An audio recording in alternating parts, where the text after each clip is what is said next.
welcome back. I hope you enjoyed that short story, I Could See the Smallest Things. It's a really great example of Carver's technique, Raymond Carver. What Carver does is he presents us with stories in which not a great deal happens, but beneath the surface of that, you know, there are momentous moments, or the momentous or epic things being said about people's lives and the way in which they live them, and the decisions that they have to make. On the face of it, this story, I Could See the Smallest Things, is about a woman who gets up, can't get to sleep. She gets up, she goes out in the garden, she discovers a neighbour who's killing slugs, and she joins him for a very quick conversation before going back to bed. It's not the most epic of subjects for a short story, but if we read carefully and we read closely, we can see that this is in this tale there's a lot more going on, really, and we have to read between the lines. There is a subtext of the tale, and the subtext of the tale, in my mind, is that the husband who's asleep in bed drinks too much, that he and his wife don't really get on, that him and his neighbours don't get on, and that's partially fueled by his drinking, really. Okay, so how is dialogue used in this tale? Well, Carver definitely gives us the first use of dialogue. He's using dialogue to tell us the story. When the wife goes down and she says, "What are you doing?" and when the neighbour's bent down and he replies, "I'm killing slugs," that's all very explicit dialogue telling. But there's something far subtler going on. I think when he's talking about slugs, he's using slugs, or Carver is using slugs as a symbol, really. And the slugs kind of symbolise perhaps the past mistakes that Sam, the neighbour, has made. Represents possibly the demons in his life that he's trying to excise in some way. And there's this amazing moment when Sam says, "Sometimes when I'm out here after slugs, I'll look over in your direction." He'll look over at the window and he'll look at their house.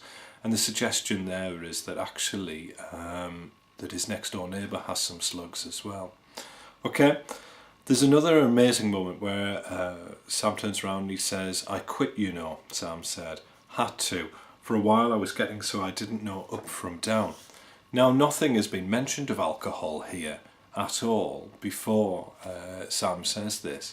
And you have to do a double take when you read it. Is he quitting killing slugs? What kind of quitting is he doing? But it's only when you read the later bit where he says he keeps some around the house but he doesn't use it, that you kind of finally realise actually he's talking about alcohol. That then kind of forced me as a reader to go back to the beginning of the short story, and then you find that the next door neighbour has passed out, and you kind of think, well, why has he passed out? And then you go to the end of the story and you kind of see that when the wife goes back to bed, that he's dribbling, and that reminds her of the slugs. So what I'm trying to say here is the dialogue becomes really symbolic. It's carving out a huge subtext. It's carving out a huge hidden story that is enigmatic, that's mysterious, that's saying something but isn't saying something. Okay, I hope that was useful to you, and I hope it was a great introduction to a Raymond Carver story. And I think Raymond Carver is just a master craftsman of the short story, and especially of telling stories where characters have epiphanies or moments of realisation that are hidden from the viewer. And what he's really doing is he's making the viewer work very hard, or he's making the reader work very hard to uncover those meanings.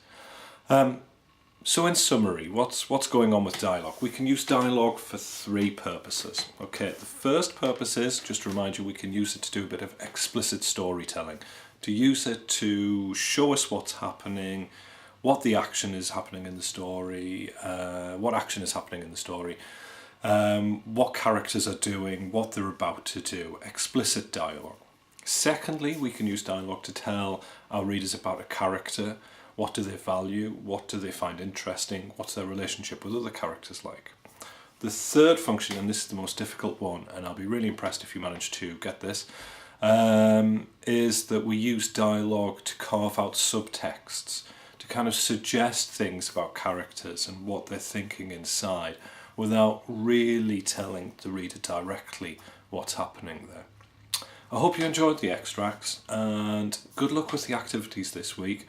I've differentiated the activities. I've got some activities going which will use explicit dialogue, some activities there which will help you use dialogue to tell us about characters, and another activity that should hopefully help you use dialogue to help create subtext.